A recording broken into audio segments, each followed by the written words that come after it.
Do you ever wonder where all the bizarre claims of advanced scientific knowledge in the Quran come from? I'm not talking about the genuine science discovered by the Greeks 1,000 years before the Quran was written, which is in there. I'm talking about the absurd claims that the speed of light, black holes, the Big Bang, and the Ibanez RG470 electric guitar with lockable tremolo arm were all predicted in the Quran. To know the truth of these claims, you need to know a fair bit about science and history. Unfortunately, most people don't.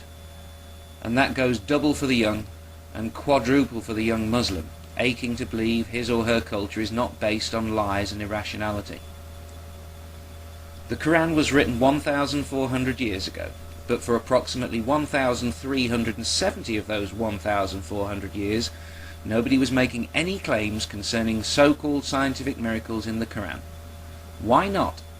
If they are so clear, so unarguable as to be considered proof, why did these claims only begin to appear so recently? One would have thought having a book containing scientific miracles would have been a powerful advantage to any competent civilization. Yet the technology in Muslim countries today is almost exclusively purchased or copied from the non-Islamic world.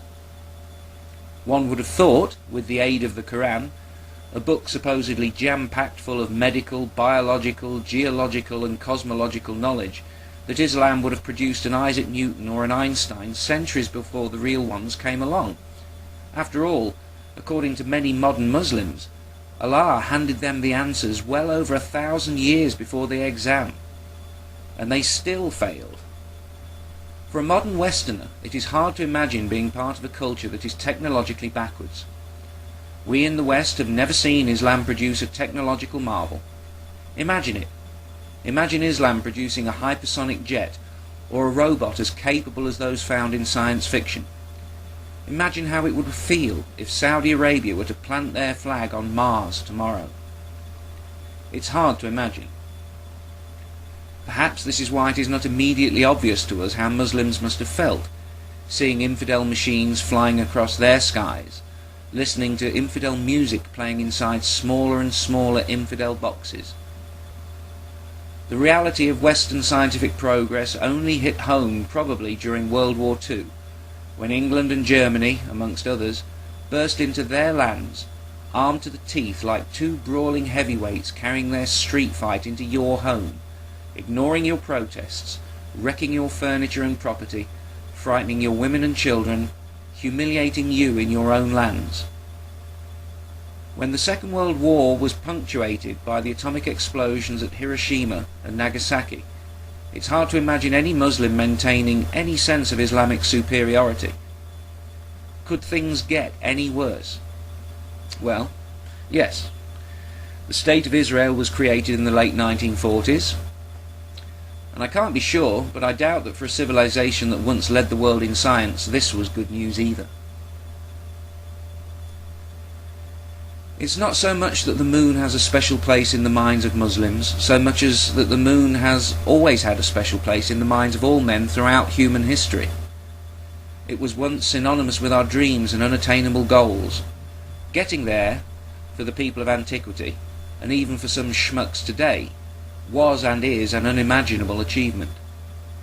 Man landed on the moon in 1969 with Apollo 11, and left in 1972 with Apollo 17. The claims of modern science being foretold in the Quran began in 1975. It may only be a coincidence, and I am no historian, but when I think of how Western confidence would be affected by a Saudi flag on Mars, I see in the infidels dancing on the moon a moment that might have reduced Islamic self-belief to its lowest ebb. It might, just might, at some deep, perhaps subconscious level, inadvertently added insult to injury. Who else but a desperate people would try to spread the lie that Neil Armstrong converted to Islam? Desperate is the key word. The time was right. Meet Maurice Bucaille. You are now looking at one of the most selfish, irresponsible assholes the world has ever produced. In 1975, Bucaille, a French doctor of medicine and a Catholic, was employed as the family physician of the late King Faisal of Saudi Arabia.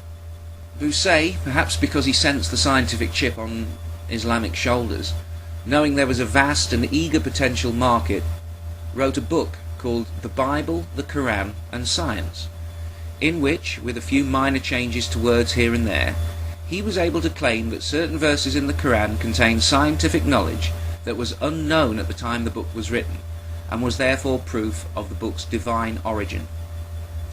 The book was snapped up. Bussey became a millionaire. How many young minds has he shackled to Islam? Maybe millions.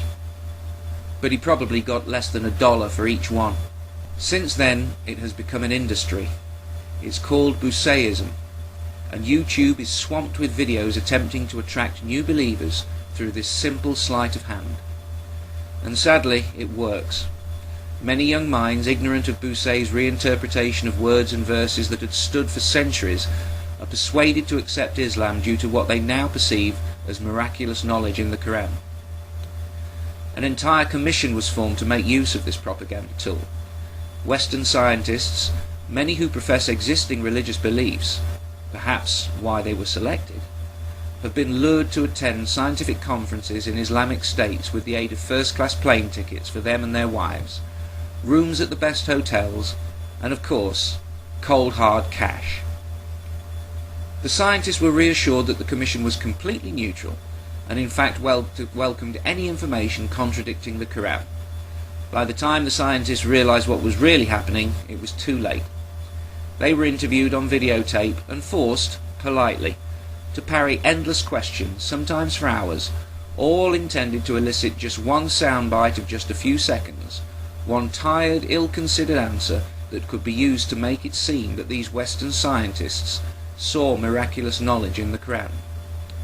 The more thoughtful mind asks if the scientists concerned actually converted to Islam, as they should if they meant what they said.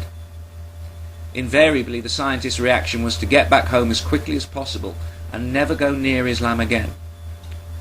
It should be noticed that invitations to similar conferences are rarely accepted these days, and never by scientists with a reputation to protect.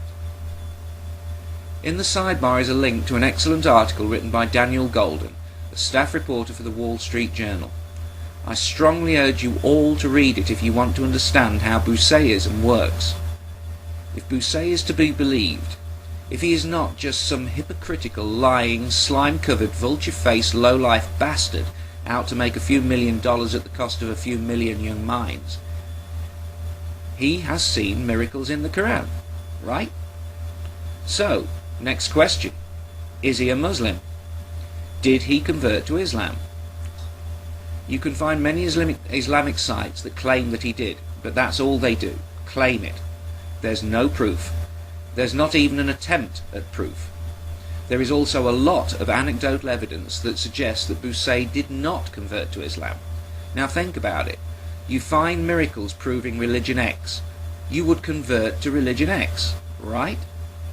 Now, even if your conversion wasn't photographed or recorded on video, when the question was asked, as it has been by hundreds of thousands, perhaps millions of people, surely you would do one television interview to finally give an answer, a clear, unarguable answer.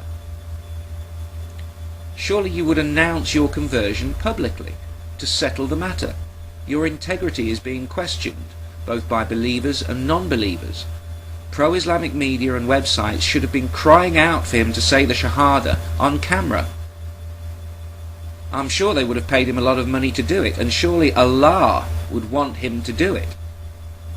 So why is there nothing but silence from Bussey? Doesn't he want to save all those non-Muslim souls? Doesn't he want to defend his integrity? Why is there not a single photo of him at prayer in a mosque? Who were the two witnesses required by Islamic ritual if he said the Shahada? What are their names? Where are they? Why haven't they been interviewed? The answers are easy if you're honest. And speaking of names, what is Maurice Bussey's Muslim name? He's supposed to have one. After hours of searching, I have not found one Islamic site that gives Maurice Bussey's Islamic name. Cat Stevens became Yusuf Islam. Cassius Clay publicly became Muhammad Ali. What did Maurice Bousset become? I've got a name for him. Wanker.